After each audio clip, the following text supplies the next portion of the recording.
Hi there, I'm Kylie Mowbray Allen from Hello Media. And I'm Jenny Walk from Elephant in the Room Consulting, and you're tuning into Bite Size Business Live Podcast, the show that helps business owners get clarity and insight to grow their dream business. Whether you're launching, ready to scale, or figuring out what's next, we discuss the nitty-gritty, the hard bits, the opportunities, and the behind the scenes, and share how we've grown our own companies and helped others do the same. We're glad you're here.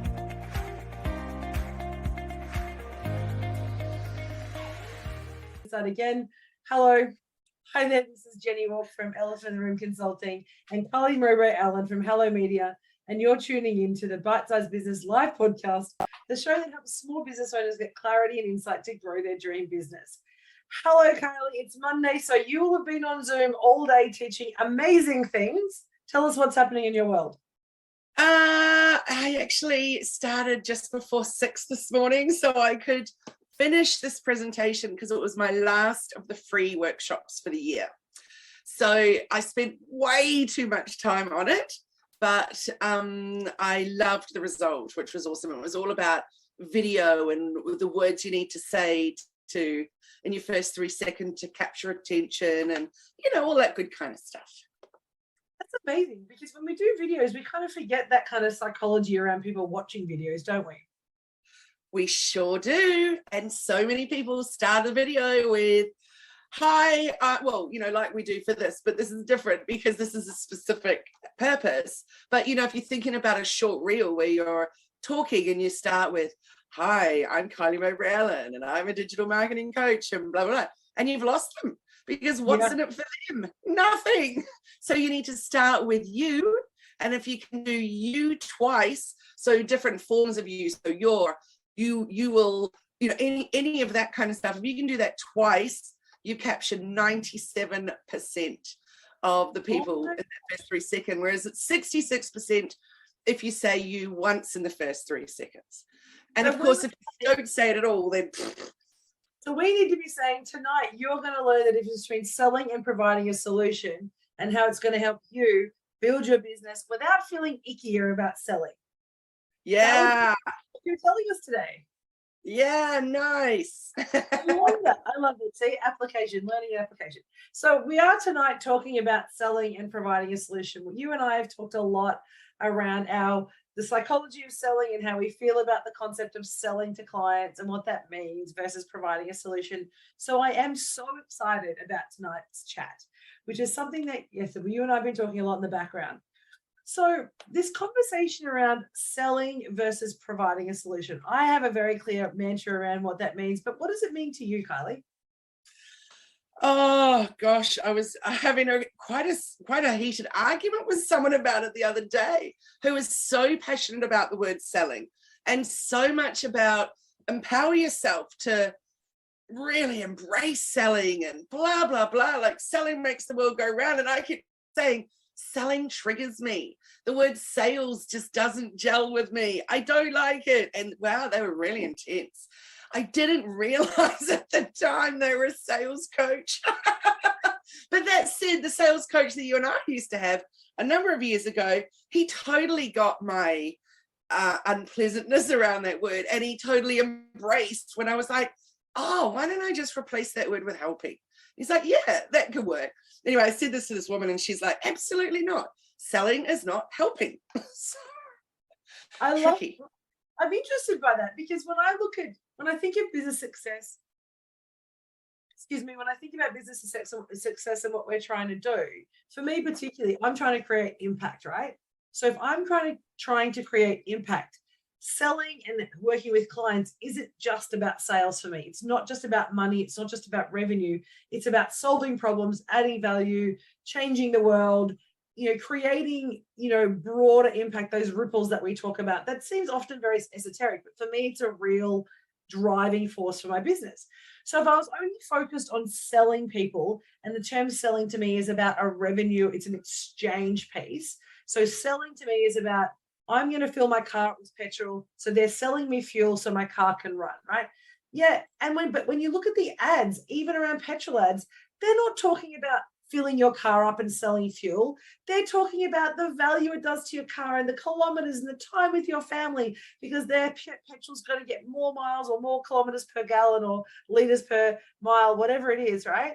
And so even when we're looking at ads, they're not selling you fuel, because really we're saying you need fuel for your car for it to run. Done. But we have 10 different providers. So we have to think, well, what's the differentiation? And to me, that's the difference between selling something, saying, hey, buy this, it's awesome, versus this is going to solve a problem that you didn't even know you had, and it's going to change your world, and it's going to add value to life, and whatever else it is. All of a sudden, I'm interested. It's that you versus me problem, isn't it? I totally agree with you. And I love that you've brought up about the petrol analogy, because in my tiny wee village of Bangalore, here on the northern New South Wales far north coast, we have 2 petrol stations in our little village. The bottom one down the bottom of town has always had people that come out and do your petrol for you. And they ask if you want your oil and water checked, and they do all the things. And you have a lovely chat, and then you go inside because you've got a bit of spare time while they're doing the petrol, and you might grab a drink and you might grab something else. And they often have avocados and, bits and pieces. And they're a tiny, tiny little petrol station. But they also sell firewood and some plants. So I always end up with extra things. The one at the top of town, until recently, has been really pretty crusty. It was always virtually nothing on the shelves. The guy wouldn't get out from behind his desk or his counter. It always smelled of cigarettes. And it really wasn't really much of a vibe going on. Now, interestingly enough, I never looked at the prices between the two. I just automatically went to the bottom one every time without fail, because I just loved the experience. Now, 2 things have happened. The first one is that they no longer come and help people. They stay behind the counter, and that's their job. And that is a shock, because I'm not saying you shouldn't do it yourself, but it's a lovely customer service experience. And it's a little bit like yesteryear, isn't it? Like back in the day when my mum was learning to drive and they were doing her petrol. But at the same time that happened, the top petrol station got sold, completely revamped, looks absolutely glorious, sells an incredible range of stuff, really, particularly around eco and environmental things, handmade earrings, all kinds of stuff, bakery goods, coffees, you name it. So what do you think happens now? If I'm in a rush and I'm not thinking, I'll go to the bottom one because it's just my automatic reflex. But if I put any thought into it, I'm going straight to the top. And again, I haven't looked at the price. I felt about the experience. So there you go. The helping really comes into effect there rather than the selling. It really does. But I also think that I like to look at another distinction in that sales is short-term, sales transactional, right? So you're looking at volume transactions. So when we look at even online courses, when we look at PDF downloads, that kind of, I'm selling something to you for $9.95, but looking at the price, it's a transaction. And we're like, oh, it's so inexpensive. It tells me it's going to do these 5 things. I'm going to buy it. It's a very simple buying decision. It's a sale. We don't actually know. You're not going to spend that much time on a $9.95 download. So it's like, is this going to be valuable? Should I spend this money? Because it's a simple buying decision. It's like when you buy on websites like Shein or Temu or whatever it is, that's about sales. That's all about just quick transaction, dopamine hit, buy stuff that's inexpensive, make me feel good. It's not a relationship. It's not serving anything. In some cases, you buy stuff you don't even need. But when we think about the solution piece, and for most people, we're moving into a world where we're interested and we're wondering what our money's doing. We want to know how we're going to spend our money. We're thinking a little bit more about it, and we're interested in the bigger picture. So to me, this is where we talk about solution selling, or we talk about solutions and helping. And if we change that conversation to say, we're here to provide you a solution for X or Y, or did you know that there was this issue? All of a sudden, we're building a relationship and a connection with somebody like your service station used to do, and like the new one is starting to do. It starts to say to us, actually, I want to keep coming back. I want to learn more. I want to do more. I want to build more because I can see possibility and opportunity. It's almost like inspiration, right? Absolutely it is. Now, when you look at the cost that they have lost, or the revenue that they've lost, because of not coming out to the Bowser anymore. Maybe to them it works out. But I'm thinking on average, just from me alone, they're losing a fair bit of money each week or each fortnight. Yeah. So, and imagine if there's many, many more of us doing that exact same thing, not because we dislike them now, but just because we're not getting that extra something special any longer. So now we don't feel as committed or as loyal as we once did. And that's a really key point, isn't it? You no longer feel loyal to that product or service. And if you no longer feel loyal, you're starting to, browse the aisles, look at something else and be like, oh, what else exists there? And all of a sudden, you are actually starting to find someone else. You're looking for someone else to satisfy that need that is no longer being given or being satisfied by a product or service that you're doing. And we see that with, hairdressers. We see that with masseuses and any of the kind of service industries. My hairdresser is amazing. I love her. She's phenomenal. She's been in the same location for 20 plus years. Wow. It's amazing. It's like it's changed. She's revamped. It's updated. She used to drive from the other side of Brisbane to come to her and work in this location. Not sure why that is, but she's been there for the same place. So at Christmas last year, or maybe just the year before, she decided to offer cocktails at Christmas. So she set up a cocktail station, and so they'd have like a cocktail of the month, and then they do a drink of the week. And all of a sudden, people come in, they don't just get their hair cut. And I know a lot of other people offer a glass of wine or a beer or something, or a soft drink when they're at the hairdressers. But she comes in and she has this lovely little snack station set up. So grab a snack if you're hungry, there for 3 hours getting your hair dyed or straightened or whatever it is. Have a glass of wine and have our signature cocktail. And because it was received so well by people, she's left it there. So it's always there. So if I go in and it's rushing after lunch between meetings or appointments and I want to grab a cup of, I didn't get a snack or I didn't get something to eat, I can go and grab a bag of pretzels or twisties off her rack, and she can give me a glass of wine or a tea or coffee or a biscuit. But it's about her making me feel relaxed and comfortable. It has nothing to do with doing my hair. It has everything to do with the experience. And that's what you were saying. It's extraordinary, isn't it? How much, really. And also the other thing about getting your hair done is it's quite hard to see if you shop around online or something. It's hard to see what people are charging or what they would charge when you're there. So it's actually not based on price usually, is it? Unless you're going to go to Just or something. So the experience that you have and that keeping you going back over and over is beautiful. Yeah. But it's everything, the whole business. It's the whole thing. It's like the conversation we had 2 weeks ago about branding, right? Branding being the whole business. It's not just the logo or the images or the colors or the way you talk or anything of those things. It's all of it. To me, the difference between having a solution and offering a solution for people and selling to them is that we're considering the whole experience. In the same way when I do the retreats and the 3-day masterminds, it's the whole experience. We're not selling them the time per hour of coaching with me, because that actually, from a point of view, if you looked at that, they'd be getting a ridiculously good deal. And I could sell it on that basis. Spend 3 days with me at, whatever hourly rate. Can't get that if you get coaching with me. But that's not what I'm interested in. I'm interested in the experience of them coming, being pampered, having, support throughout the day, having the team available to support afterwards, feeling nurtured, feeling loved. That people go, actually, this was amazing.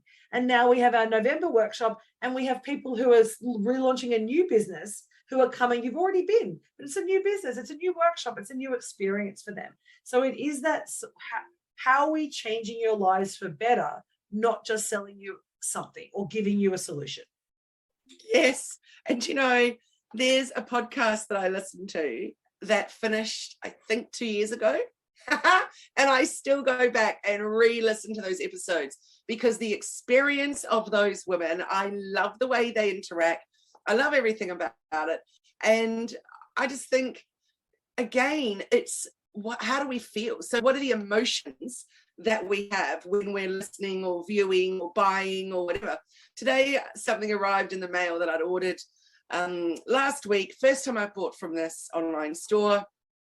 And it was lovely that there was a nice postcard. There was a little flyer in there about the backstory of the brand, just in case I hadn't looked at it on their website, etc. There was a little bag of lollies. I was like, there was wrapped in tissue paper. it just felt good. It really did. And the last online shopping experience I had was nothing like that. So it just goes to show, no matter what, if there's a little bit of effort and a little bit of personalized something, what a difference it can make to wanting you or helping you feel loyal and wanting to go back. And so I think one of the challenges there is it's one of those trigger points that your customer is looking for, or your client or your partner is looking for when you're wanting to shift from that kind of sales mindset into a solution mindset. To me, it's about saying, well, what is it my customer is missing? What are they missing from their normal experience? And you just said that I want to feel special. I want to be wowed. So how can I even change what I'm doing? As you said, it's still a transaction. You're buying something. You could argue that's a transaction. It's just selling. But as soon as you add something extra and change the experience into something more, you've now got them hooked. You've now got them connected with you beyond that. And now every time they buy it, it's like, what does the wrapping look like? What does the box look like? What is the little note that I'm getting? How do we make it special? So if your client is looking for something to make them feel special or seen or noticed, then you can easily do that with as you say, packaging. But if you've got that idea of, like you and I, we're selling services around building education and building understanding and capability and confidence in people. So if we're educating and not selling to people, which is what you and I both do, we educate about the value and the benefits to their business. We don't just say, do this, you'll make more money. Now, that's a byproduct of being a good business owner. You want to build and grow your business. But understanding the challenges, I think, is what often many people who go into business miss. They go, I know it's good. I'm going to sell it to you. You should buy it because it's obvious, isn't it? But it's not obvious to everybody, is it? Absolutely. And I think if you are looking at a way to change it up, if you're listening to this and suddenly go, possibly I do need to be a little more, give a little more. I don't mean giving in terms of money or stuff, just give something a little more. Maybe it's that today, all you could introduce would be that you would have a follow-up asking for them for a review a couple of weeks down the track. Or today, for example, after our workshop, we send out a newsletter with all the links that we gave and all the things that we shared in there. And in there, there's also a link to a survey. And we say, we'd love you to fill out the survey and tell us your thoughts. And it also includes things like, have you got ideas for future workshops and things like that? So that's my little something extra for me to learn from, but it's also giving them opportunity to give feedback where they're not feeling judged in the chat, for example, in the Zoom. I love that, because we always forget that aftercare. We've talked about that with customer journey experiences and looking at the way that we build that customer, our marketing funnel, our sales funnel in that term, or our customer journey, which is a much nicer version to me than sales funnel. But I think the key for me is switching from that sales, and you can see it everywhere you go. Kmart does it, Target does it, the big box stores, for a better term, do it.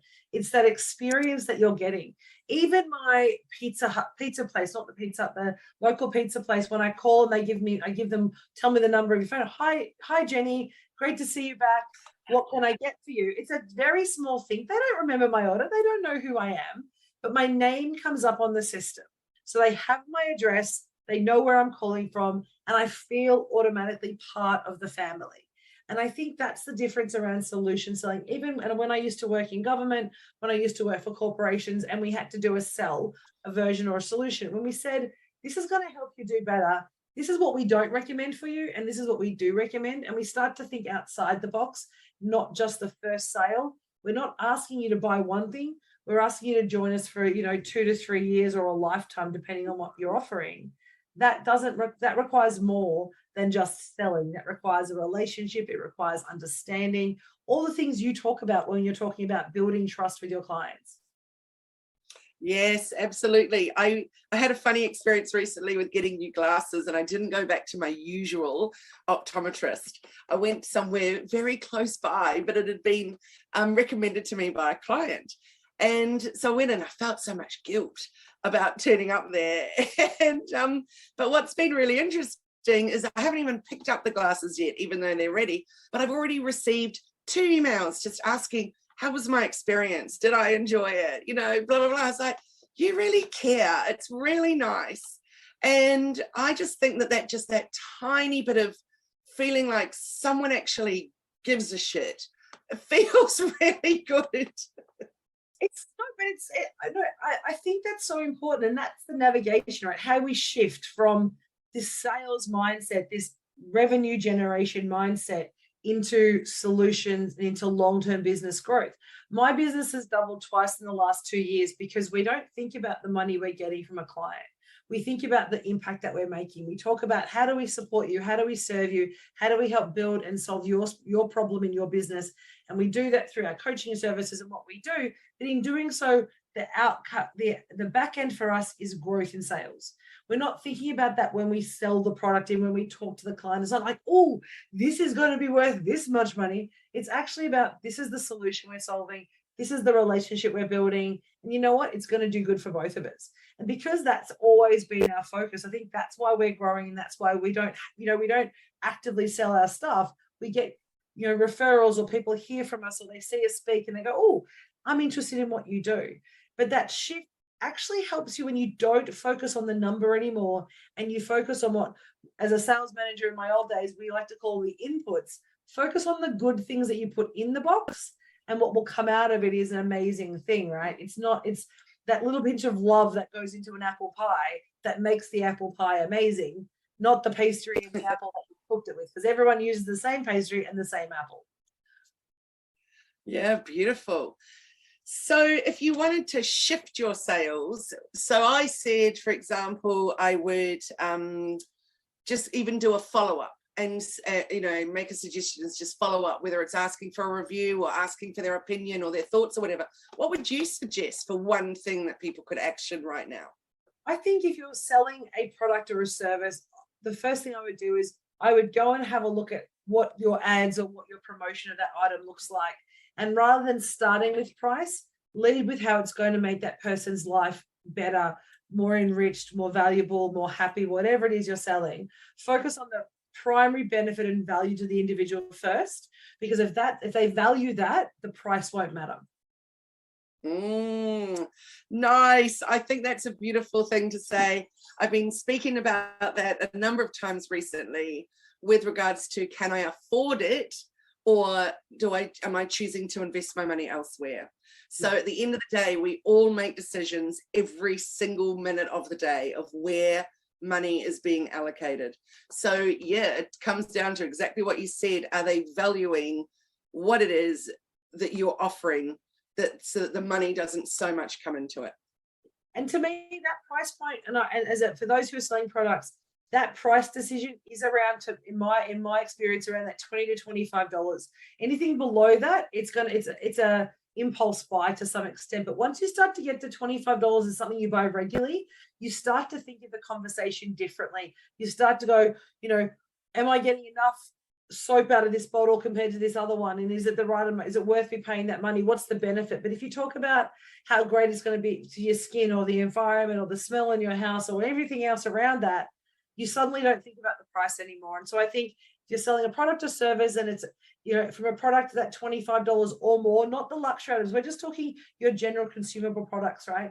$25, $50, those kind of price points. And if you're a coach or service like us, it's about looking at the bigger picture, not just that one coaching session. It's looking at how do I want to create a relationship? How do I want to work with this client so that they can actually come back to me every time they have a problem? I'll be their source of solution. Now, I might not be able to provide that solution, but they're always going to come to me first to see if I can. And that builds that trust that you always talk about. Yeah, I love that. Be the go-to person. That's a beautiful way to end it. I love it. Whether you're a product or whether you're a solution, be that go-to. 100%. And I know we're all thinking about the products now that we always buy without even thinking about the price. And it's only occasionally you go, oh, I'm really paying that. And you're like, but you know what? It's worth it because I love it. It makes me feel good. My house smells amazing. I know, well, at least that's what I do anyway. So so fun to talk about sales tonight. You know how much we love talking about sales and selling, but more about that solution orientation. How do we build our growth by creating connection with people and navigating that shift away from turn-tax and transactions. It's absolutely amazing to chat to you. We're having lots of fun next week. Next Monday, we're going to talk again. If you're tuning in with us tonight, thank you so very much for joining us. Please make sure you hit that subscribe button so that you follow us and don't miss any future episodes and find out when we post new things. So it's such a pleasure, Carly. We'll see you next Monday night. I look forward to it, Jenny. You have a How do people fabulous, find you? fabulous week. Hellomedia.team, that one website, and it will have links to all the places. So join us on social media, but you'll find the links through there. What about you, Jenny? Elephanttheroomau.com is our website. Same. Start there and you'll find us all. For those who missed Kylie's workshop today, please go and find out how you can register and sign up for your workshops for the new year, because do not miss those things. Make sure you signed up to her newsletter. Make sure you checked into hellomedia.team, because those workshops and those masterclasses are going to change your business between now and the new year. So but we'll see you next Monday, Kylie. Have an amazing. I look forward to it. Thanks so much, you too, and thanks for that lovely shout out. All right, I'll see you all very soon.